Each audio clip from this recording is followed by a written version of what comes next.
में कराया गया था, हमने समझाया गया था। ये मेथड का नाम था सब्स्टिट्यूशन। सब्स्टिट्यूशन का मतलब क्या है, इसका कोई फिक्स रूल नहीं है, पहले तो ये समझ लो आप लोग कि इसका कोई फिक्स रूल तो है नहीं है कि हम ये इस पार्ट का डिफरेंशिएट कर दे कि वो पार्ट आ जाए। ये हमें लेट करना है, इस तरीके से लेट करना होता है, डिफरेंशिएट करना है हमें, जिससे डीएक्स वाला पार्ट रिमूव हो जाए, डीएक्स क्रॉस मल्टीप्लाई होकर ऊपर आ जाता है। तो हमने क्या किया, पहले क्वेश्चन में 1 प्लस एक्स स्क्वायर को टी लेट किया, पूरे पार्ट को डिफरेंशिएट करने पर क्या मिल गया हमें, ये 1 का 0, एक्स स्क्वायर का 2x, डीएक्स अपनी तरफ से लगा दीजिए आप, 2x dx इक्वल टू क्या हो गया dt। तो ये 2x dx हमें क्या करना होता है, इस तरीके से डिफरेंशिएट करना है कि dx वाला पार्ट रिमूव हो जाए। यहां पर हमें खुद सोचना पड़ेगा हमें कि किस चीज को डिफरेंशिएट करूं कि दूसरा वाला पार्ट हट जाए।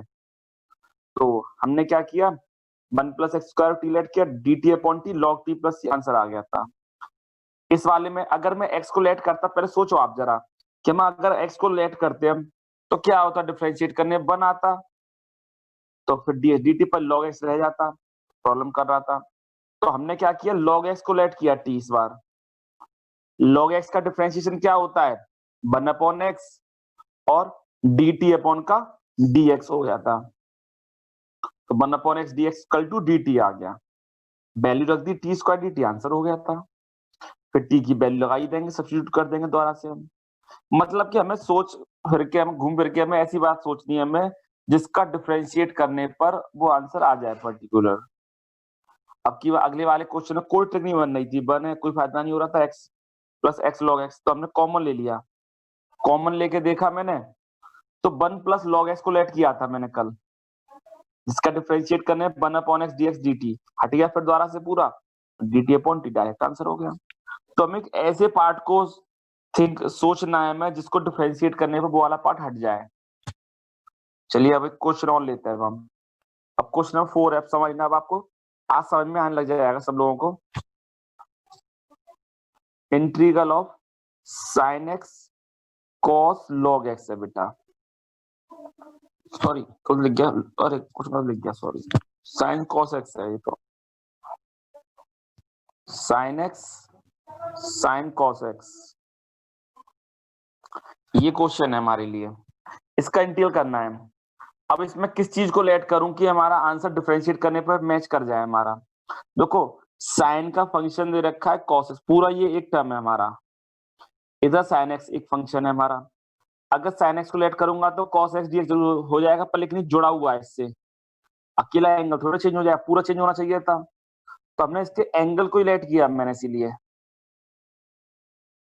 Late cos x equal to T, angle को लेट किया है इस बार मैंने। एंगल को लेट करने पर देखा है, डिफरेंशिएट करने पर क्या आ रहा है, कॉस एक्स का डिफरेंशिएशन क्या होता है माइनस साइन एक्स, और एक्स का फिर क्या आ जाएगा dx, इधर आ जाएगा dt। अब वैल्यू लगा दूंगा मैं, देखिए साइन एक्स dx की वैल्यू, साइन एक्स और dx की वैल्यू क्या आ जाएगी माइनस का dt, और ये एंगल को हमें t मान रखा था हमने। बात समझ में आ गई। हमने क्या किया, sine x sign cos x dx से रखा है, इस पूरे एंगल को ही लेट कर लिया मैंने अब की बार, जिससे फायदा क्या होगा, minus sine x dx dt हो गया, साइन एक्स पूरा हो गया था, तो साइन एक्स का dx dt माइनस dt आ गया, साइन t हो गया था। अब साइन t का इंटीग्रल क्या होता है माइनस कॉस t, क्योंकि बिल्कुल डिफरेंशिएशन होता था कॉस t, पर इंटीग्रल में माइनस साइन आ जाता है। तो आंसर आ गया हमारे लिए cos t plus c, t की वैल्यू लगा दीजिए, बस आंसर हो गया। ठीक है, कुछ लोगों के मन में कर रहा होगा कि सर आपने साइन एक्स को लेट करते तो क्या होता, बात सही है, साइन एक्स को लेट करते कॉस एक्स डीएक्स dt हो जाता, पर कॉस एक्स अकेला थोड़ी ना है कोई वो, अगर आप साइन एक्स को लेट कर लेते तो कॉस एक्स डीएक्स dt हो जाता। ये तो एंगल है, ये थोड़ा चेंज होगा पूरा कि कॉस एक्स डीएक्स थोड़ी ना, ये तो पूरा एक फंक्शन है साइन कॉस एक्स, ठीक है ना, इसको एक फंक्शन था, इसी में हमने कॉस एक्स को लेट किया था हमने t, तो हमने cos x को t लेट करने पर minus sine x dx dt हो गया था। ठीक है, कुछ समझ में आया नहीं, आप किसी को कंफ्यूजन है पूछ लीजिए पहले। अच्छा, तो बेटा हमने क्वेश्चन नंबर 4 किया था हमने स्टार्ट। क्वेश्चन नंबर 4 में हमने ये बताया कि क्वेश्चन दे रखा है integral of sine x sign cos x dx दे रखा था। हमें एक ऐसे पार्ट को यहाँ पर डिफरेंस वैल्यू थिंक करनी t मानना है जिसको डिफरेंशिएट करने पर दूसरा पार्ट मिल जाए, हमें dx हट जाए। तो इसमें दो पार्ट है, एक तो साइन एक्स है हमारा और एक क्या है साइन कॉस एक्स है। एक पूरा साइन कॉस एक्स दे रखा था। अब किसको लेट करूं मैं? मैंने क्या किया इस बार, इसके एंगल को लेट किया है कॉस एक्स को। कॉस एक्स को टी माना, तो कॉस एक्स का डिफरेंशिएशन क्या होता है minus sine x dx equal to dt। ये dx क्रॉस मल्टीप्लाई होके आ जाता है। तो मैंने क्या किया साइन एक्स dx, एक साइन एक्स ये था और dx ये था, साइन एक्स dx की वैल्यू लग गई माइनस dt। और इधर क्या आ जाएगा साइन कॉस एक्स की वैल्यू लग गई थी t, sine T dt। Sine T का इंटीग्रल क्या होता है minus cos T plus C, cos x plus C. ठीक है, एक और क्वेश्चन देखते हैं, समझते हैं फिर अभी। और हम क्वेश्चन नंबर 5 है मेरे पास। इसमें फिर एक ऐसी वैल्यू को लेट करो इससे दूसरा फंक्शन पूरा मिल जाए हमें। आपको ये सोचना है यहाँ पर हर क्वेश्चन में कि किस चीज को लेट करें हम जिसका डिफरेंशिएशन करने पर dx वाला पार्ट हट जाए हमारा। इस बार तो दो फंक्शन है, sign A x plus B है और cos A x plus B पूरा है हमारे पास। किसी को भी लेट कर लो, अब तो दोनों ही मैच कर जाएंगे। मैंने क्या किया कॉस को लेट किया सपोज करो, या साइन को लेट कर लो, आपकी मर्जी, चलो लो किसी को भी लेट कर लो, साथ दोनों ही मिल रहे हैं। Sine A x plus B equal to T माना मैंने बेटा, sine A x plus B को टी मान लिया। अब इसका डिफरेंशिएशन क्या होगा? पहले जो मिलता है उसी को लेट करते हैं, जो हाँ जी, सेम सेम होता है उसी को लेट करते हैं। हाँ, हाँ जी। जैसे पिछले क्वेश्चन में एंगल को लेट कर लिया था cos x को, तो sin x मिल गया था हमें। ऐसी चीज लेट करनी जिसका डिफरेंशिएशन उससे मैच कर जाए। sin थीटा का cos थीटा होता है। अब हमें क्या करना पड़ेगा बेटे, जिसको x मानते हैं उसका अलग से दोबारा से डिफरेंशिएट करते हैं। ax प्लस बी का डिफरेंशिएशन a होगा, dx इक्वल टू dt आ गया। तो वैल्यू आ गई मेरे पास cos ax plus B dx equal to value क्या आ गई dt अपॉन a। हमने क्या किया sine A x plus B को लेट किया था, टी हो गया था। साइन का डिफरेंशिएशन क्या होता है कॉस थीटा, ए एक्स प्लस बी का ए डीएक्स इक्वल टू टी। अब वैल्यू देता हूं, तो sign A x plus B को पूरे को हमने टी मान रखा है, टी लगा दिया। Cos A x plus B dx की वैल्यू क्या है डी टी अपॉन ए। अपॉन ए को मैंने बाहर ले लिया इंटीग्रल के बाहर, क्यों कॉन्स्टेंट है इसलिए। अब टी का इंटीग्रल कर रहा हूं बेटा मैं। टी का इंटीग्रल क्या होता है t square upon two plus c. तो आंसर क्या आ गया 1/2 ए, टी की वैल्यू लगा देंगे साइन स्क्वायर। बिल्कुल सही आंसर, खत्म बस। ठीक है, 1/2 ए साइन स्क्वायर ए एक्स प्लस बी प्लस सी।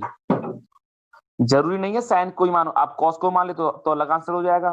मैंने पहले ही बताया था ये क्या इनडेफिनिट इंटीग्रल है, इसके सबके आंसर डिफरेंट हो सकते हैं। मेरा आंसर लगा रहा है, आपका आंसर लगाए और तीसरा आंसर बुक का आंसर लगाए। इस क्वेश्चन के मेरे पास तीन तीन मेथड है, ये समझ लो आप। इससे पहले मैंने साइन को लेट किया था, अब क्या किसी के मन में आया, चलो ये कायदा देखो अभी आप। फर्स्ट मेथड था बेटा लेट, अब क्या किया कॉस को लेट कर लिया हमने। कॉस का डिफरेंशिएशन क्या होता है माइनस साइन थीटा। अब ए एक्स प्लस बी का डिफरेंस द्वारा से होगा, क्या आ जाएगा ए, लो मैंने आगे लिख दिया dx इक्वल टू dt। दो वैल्यू लगा दे रहा हूं मैं इसकी वैल्यू। क्वेश्चन यही तो था ऑल्ट सेकंड मेथड में, देखिएगा cos ए एक्स प्लस बी को t मान लिया था अब की बार हमने, t। sin ए एक्स प्लस बी की वैल्यू क्या थी हमने मानी थी dx की वैल्यू, sin ए एक्स प्लस बी dx की वैल्यू dt मानी हुई है, dt अपॉन माइनस ए। तो माइनस ए को आगे लिख दिया मैंने कांस्टेंट को, तो t square upon two plus c. Answer हो गया माइनस का 1/2 ए, और टी के लगा देंगे कॉस स्क्वायर ए एक्स प्लस बी। ये भी सही आंसर, ठीक है ना। तो माइनस का 1/2 ए कॉस स्क्वायर ए एक्स प्लस बी, ये भी सही आंसर है आपका। ठीक है, तो मतलब कि मैं बताना चाह रहा था आपके पास बहुत सारे मेथड है इसमें, आप बस एक चीज ऐड करनी है, किस चीज का डिफरेंशिएट करूं मैं कि दूसरा वाला पार्ट मैच कर जाए। बस हमें ये सोचना है यहाँ पर किस चीज को डिफरेंशिएट करूं कि दूसरा पार्ट मैच कर जाए। मैंने साइन को लेट किया तो अलग आंसर आ रहा है, आंसर लगा रहा, बात सही है आपका, पर आंसर सही है बिल्कुल, वो भी, ये भी सही है, ये भी सही है। आपको एक और मेथड कर दूंगा, तो देखो लो, थर्ड मेथड एक और बताया था आपको मैं। ये क्वेश्चन दे रखा था, तो देखो इसमें क्या किया मैंने, 1/2 का ऊपर नीचे 2 का मल्टीप्लाई किया।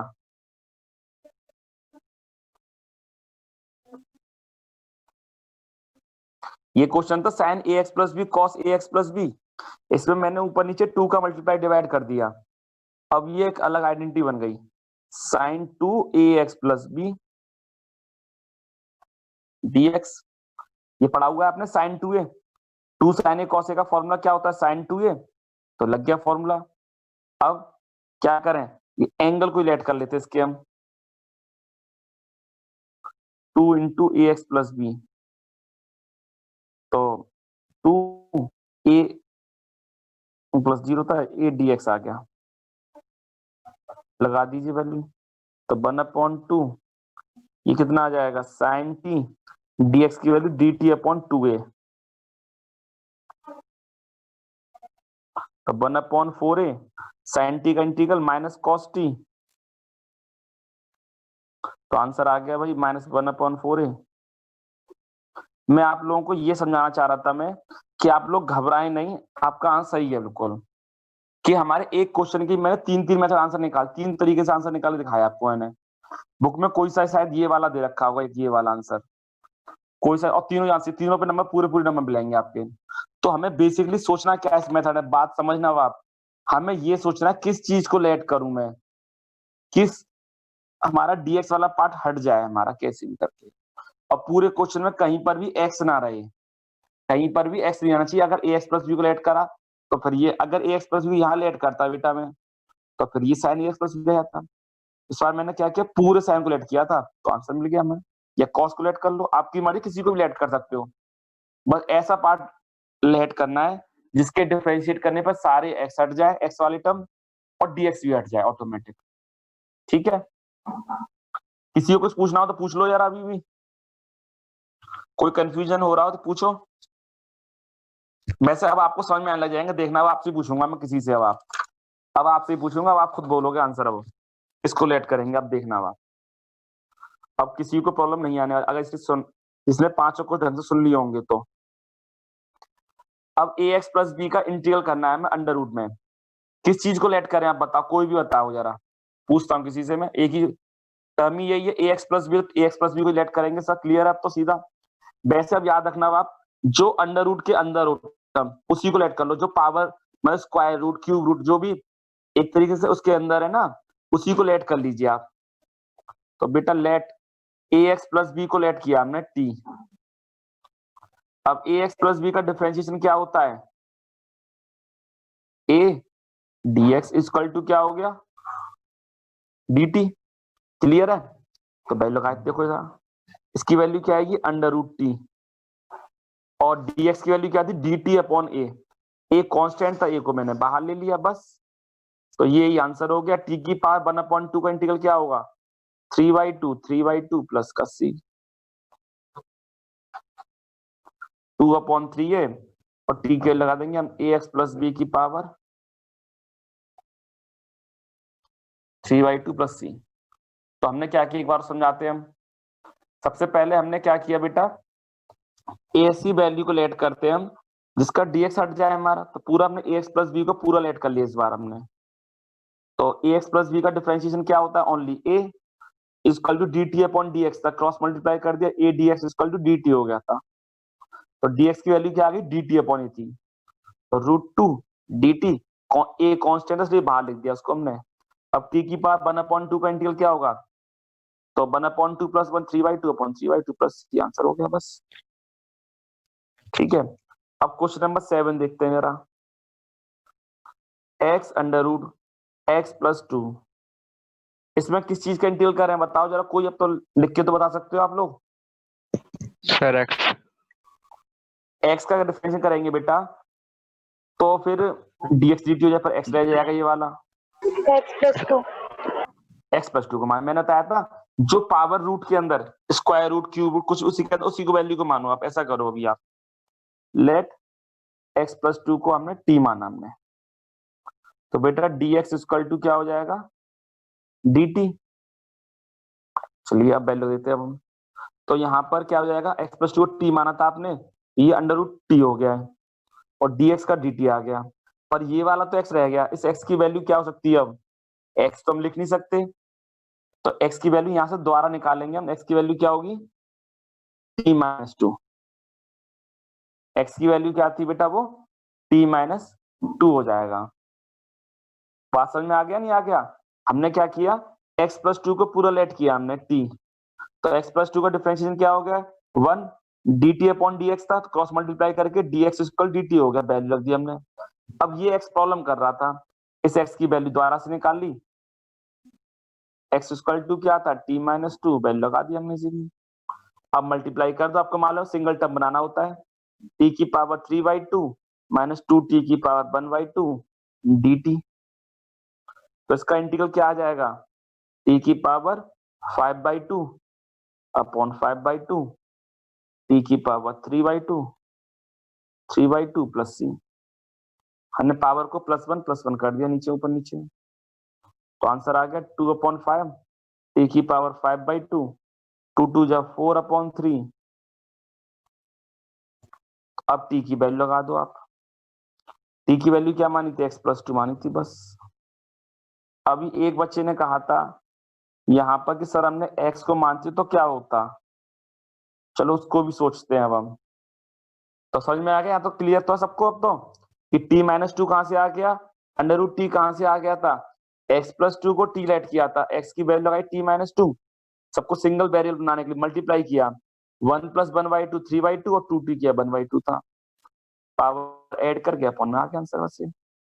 अच्छा एक बच्चा कुछ कह रहा सर x को मानेंगे तो क्या होता, सोचो जरा, अगर x को t मान लिया होता तो dx को dt तो दोनों हट जाते हम, ठीक है, पर x प्लस 2 रह जाता हमारा, तो x प्लस 2 का क्या मतलब होता, फिर x की हट्टी रहा तो t प्लस 2 फिर आ जाता, फिर तो कुछ चेंज क्या होता। आप इमेजिन करो जैसे x under root x plus 2 है, कि अगर हम x को t मानता मैं तो dx इक्वल टू dt हो रहा है, तो t फिर यहाँ पर आ गया dx के dt, अब x फिर लगा देंगे तो t प्लस 2 आ जाएगा, पर अब भी हम इंटीग्रल हो ही नहीं पाया, फिर क्या अंतर है, वही क्वेश्चन आ गया दोबारा लौट करके, क्वेश्चन में कुछ चेंजिंग ही नहीं हुई, ठीक है ना। और t का अंदर मल्टीप्लाई कर नहीं सकते तो इंटीग्रल होगा नहीं अभी, तो जब तक सिंगल वैल्यू अलग अलग ना हो, सेपरेट ना हो जाए, जैसे इसमें अलग हो गया नहीं हो गया, हमने क्यों किया था, माना था जिससे मल्टीप्लाई करने का सेपरेट हो जाए, ये सब वैल्यू सेपरेट हो गए अंडर रूट टी का मल्टीप्लाई करने पर यहाँ पर टी का मल्टीप्लाई हो ही नहीं पाएगा अभी, तो ये इसकी पावर अलग है, इसकी पावर अलग है, इसीलिए हमें ऐसे करना पड़ा था। तो हमें क्या कहना था, मेरा मतलब यहाँ पर ऐसी वैल्यू को लेट करिए आप जिसका डिफरेंशिएट करने पर दूसरा टर्म हट जाए हमारा सब, यहाँ पर हमें ये सोचना है हमें। क्वेश्चन नंबर 8 बेटा, बताओ किसको लेट करेंगे, कोई बोलो, बोलो कोई, किसको लेट करें बेटा अब की बार,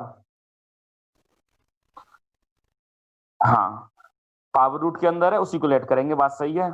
तो 1 प्लस 2x स्क्वायर को t लेट कर लिया आपने, 1 का इंटीग्रल 0, 2x स्क्वायर का डिफरेंशिएशन होगा 4x, dx equal to dt, आगे x आगे आगे खुद ही, तो x dx की वैल्यू dt अपॉन 4, देखो x ये लिखा हुआ है, dx ये लिखा हुआ है, इसकी तो आ गया t, और ये रह गया था x dx अलग से, x dx की वैल्यू लिख देंगे dt अपॉन 4 बस। थोड़ा समझ में आ रहा होगा सबको अब तो वैल्यू लिख देंगे, अब क्या आंसर आ जाएगा, 2 से 4 कट गया 2 टाइम्स, तो भैया आंसर आ गया, क्या हो जाएगा 2 3 या 6, अच्छा t की पावर 3/2 था, 1 प्लस 2x स्क्वायर की पावर, हो गया बस क्वेश्चन। तो हमने 1 प्लस 2x स्क्वायर को लेट किया था, इसका डिफरेंशिएशन हो क्या आ गया 4x dx dt, तो x dx की वैल्यू थी dt अपॉन 4, आंसर आ गया खत्म। चलिए क्वेश्चन नंबर 9, कोई कंफ्यूजन तो नहीं हो रहा, इस बार x को मानने से कोई फायदा नहीं था, x इक्वल टू मानते तो dx dt तो हो जाता, फिर ये x रह जाता फिर ये, ठीक है ना। इसीलिए क्वेश्चन नंबर 9, अब 9 में किसको लेट करें,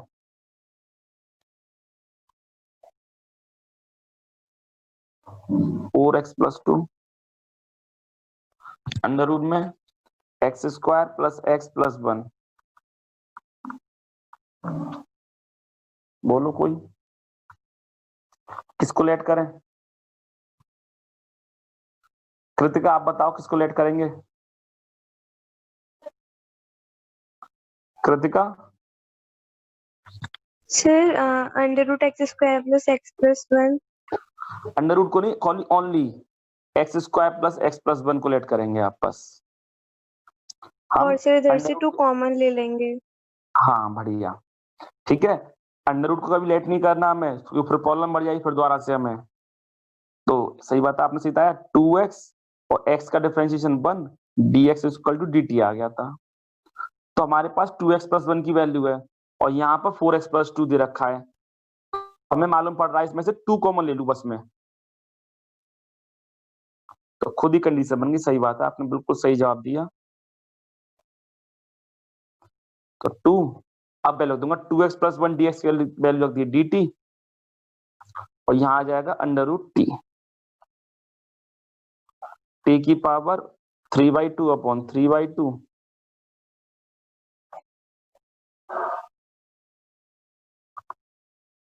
कट जाएगा क्या? ये नहीं, गलत काटा था मैंने ना, 2 से 2 है, कटेगा थोड़ा ना ये तो ऊपर आ जाएगा, मल्टीप्लाई होकर 4 हो जाएगा ये तो। 4/3 t की पावर 3/2 प्लस c। अब तो समझ में आने लग गया होगा थोड़ा सबको, कल की तुलना में तो मैथ इजी लगने लग गई होगी अब तो थोड़ा सा, इंटीग्रल सॉरी मतलब कि हाँ। चलो क्वेश्चन नंबर 10, ये क्वेश्चन मैं ही बताता हूँ। चलो x माइनस का रूट x है, फिर दोबारा कोई लेट करना है हमें। अब की बार अगर x माइनस रूट x को लेट करेंगे तो कोई ऊपर टर्म मिल नहीं रहा, कोई फायदा नहीं है। और अगर अंडर रूट x को लेट करेंगे तो कोई फायदा नहीं है, तो x रह जाएगा। अब ये क्वेश्चन तो हिलक गया आपकी बार, तो ये क्वेश्चन इसमें कुछ भी नहीं मिल रहा हमें ऐसा जिसको लेट करने पर हमें पूरा टर्म हमारे साथ बन जाए, हमारे साथ बन नहीं सर पा 1 रहा आपकी अपॉन बार। x माइनस x ले लें। तो कॉमन ले लेते हैं रूट x को, बस इसमें यही ट्रिक थी, अंडर रूट x -1 रह जाएगा बेटा। इसमें क्या किया हमने, रूट x को कॉमन ले लिया हमने, तो क्या रह जाएगा 1 अपॉन अंडर रूट x, मतलब कॉमन लेने पर रूट x -1 रह जाएगा। ठीक है, बिल्कुल क्वेश्चन नंबर 3 की तरह, जैसे कल किया था, नहीं किया था हमने x plus x log x वाला, बिल्कुल उसी की तरह हमने कॉमन लिया है बेटा हमने। इसे इसमें क्या किया था हमने, x कॉमन लिया था, तो क्या रह गया था अंदर 1 प्लस लॉग x, कंडीशन बनाने के पर्पज से तब ये तो किया था 1 प्लस लॉग x को t, कि इसका डिफरेंशिएशन मिल गया 1 अपॉन x dx dt हो गया था, कभी सॉल्व हो पाया था, ऐसे इसमें था। हमने क्या किया, इसमें से रूट x कॉमन, जब दोनों एक जैसे टर्म आ रहे कॉमन मिल सकता, कॉमन ले लीजिए आप। ठीक है, तो लेट, अब क्या क्या लेट करूंगा, अंडर रूट x -1 को लेट कर लेता हूँ पूरे को मैं। तो रूट x -1 को, रूट x का डिफरेंशिएशन क्या होता है 1/2 रूट x, 1 का तो 0 होता ही होता है, तो dx इक्वल टू dt आ गया था। तो 1 upon under root x dx equal to dt, वो 2 dt था, तो वैल्यू लगा दूंगा। बात समझ में आ गई? तो अंडर रूट x -1 के t आ गया, और 1 अपॉन रूट x dx की वैल्यू क्या हो गई थी, 2 dt थी। ये 2 क्रॉस मल्टीप्लाई ऊपर हो जाएगा, तो 2 ऊपर आ लिखा है, मैं 2 को बाहर लिख लिया कांस्टेंट, 2 log t प्लस का c, t की वैल्यू लगा दूंगा अंडर रूट में x -1 प्लस c बस। और जहाँ सॉल्व करना चाहो तो पावर 1/2 ले लेना आप,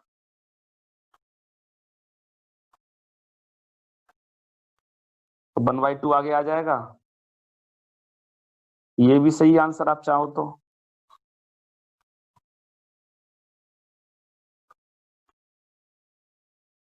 ठीक है, ये भी सही है, पिछला भी सही आंसर हमारा।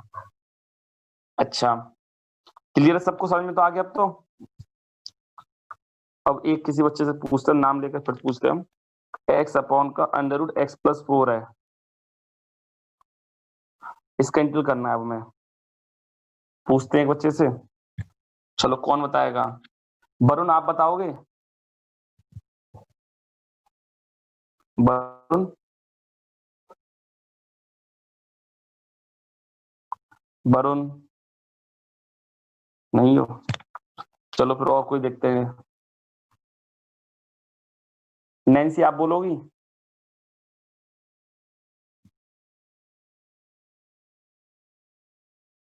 नैन्सी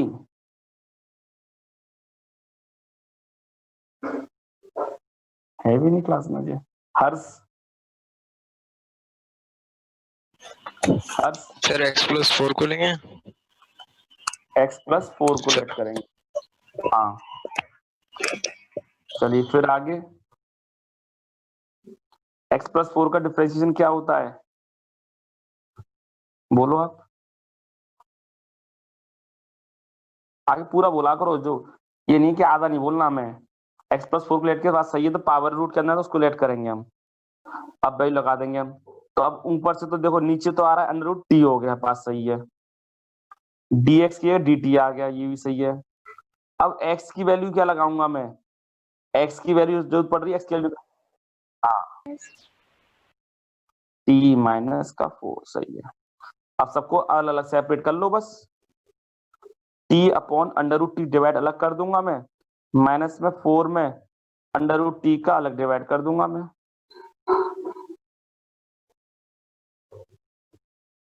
कितना आ जाएगा डिवाइड करने पर? t⁻1/2 -4 t⁻−1/2। बात समझ में आ गई नहीं आ गई? √t लिया था, t/√t करा, अलग डिवाइड किया हमने, और 4/√t का डिवाइड अलग किया हमने, तो 1/2 का -1/2 का इंटीग्रल कर देंगे अब हम। ये क्वेश्चन आ गया था यहाँ पर, integral of t⁻1/2 -4 t⁻1/2 dt था। अब वैल्यू लग दीजिए आप, t⁻3/2 -4। अब इसमें जब +1 करूंगा तो 1/2 रह रहा था, तो 2/3 t⁻3/2, 2 4 जा 8,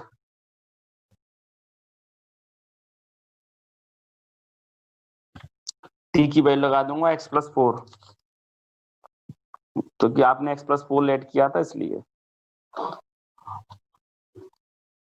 जिन बच्चों को समझ में आ रहा है उनको क्वेश्चन करने, क्वेश्चन नंबर 19-20 तक आप याद रखिए, आज क्वेश्चन करने 19-20 तक कम से कम अपने आप ट्राई करने एक बार, और ढंग से 1 से लेकर के 19 तक, 18 जितने हो जाए, 18 19 20 तक।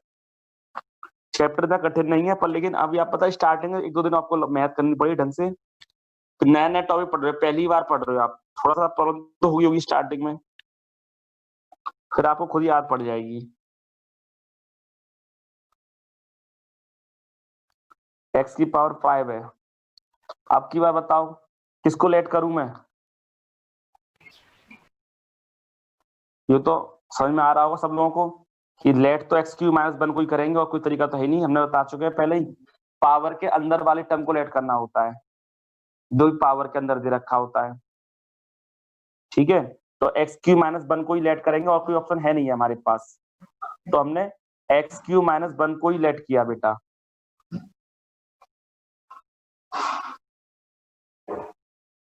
x³ - 1 = t, पावर को लेट कर लिए, ठीक है। अब इसका डिफरेंशिएशन क्या होगा? 3x² dx = dt। यहाँ तो x² आ रहा है और यहाँ x5 है, तो क्या करूं इसको मैं? कोई तरीका है मेरे पास? क्या करना चाहिए बोलो आप लोग? Sir common. इसको ब्रेक कर लेते हैं पहले तो, बस सही है आपकी थोड़ी सी याद। कॉमन मतलब कि यहाँ पर ब्रेक कर लेंगे हम, क्योंकि हमारे पास x² की वैल्यू है ना, तो x² के टर्म में ब्रेक कर लिया, इसीलिए मैं जानबूझ के। अब वैल्यू रख दूंगा, x³ - 1 की वैल्यू क्या थी? t, और x³ की वैल्यू क्या थी? t+1, और x² dx की वैल्यू क्या है? dt/3। बात समझ में आई नहीं आई सबको थोड़ी सी? हमने क्या किया पहले बेटा, x5 था, हमने जरूरत के हिसाब से ब्रेक कर लिया x5 को, हमने x³ × x², और जिसकी जहां जहां वैल्यू आ रही वैल्यू पता चला गया हमें। इसको हो गया t⁻1/3, ये हो गया x³ मतलब कि x³ की वैल्यू आ गई थी t+1, जरूरत के हिसाब से t+1 को यूज किया है, और x² dx की वैल्यू आ रही थी dt/3। अब 1/3 को कांस्टेंट को बाहर ले लूंगा, मल्टीप्लाई कर दूंगा बस। t की पावर 4/3 प्लस t की पावर 1/3 इन 2 का dt कर दीजिए इंटीग्रल। तो t की पावर 4/3 प्लस 1 कितना होता है 7/3 प्लस का 4/3, तो 3 सबका कॉमन लेने पर कट गया ये सब। तो 1/7 t की वैल्यू लगा देता हूँ x³ - 1 प्लस का 1/4। बात समझ में आ रही नहीं आ रही, हल्की फुल्की सी को? चलो समझ में आ ही रहा होगा सबको, तो उम्मीद कर रहा हूं मैं तो समझ में आ ही रहा होगा। जब कोई नहीं बोल रहा इसका मतलब ये समझ में सबको आ रहा है। चैट बॉक्स में बोल दिया करो। हाँ, चैट बॉक्स में बता दिया करो आप लोग कम से कम एटलीस्ट कि कौन सा। सर आपने अच्छा सॉरी, ध्यान नहीं दिया आज मैंने। एक्चुअल में ऑनलाइन क्लास ली जाती है ना, स्कूल की क्लास, उसमें ऑफ करनी पड़ती है। ऊपर से इंस्ट्रक्शन होते हैं कि चैट ऑफ होनी चाहिए।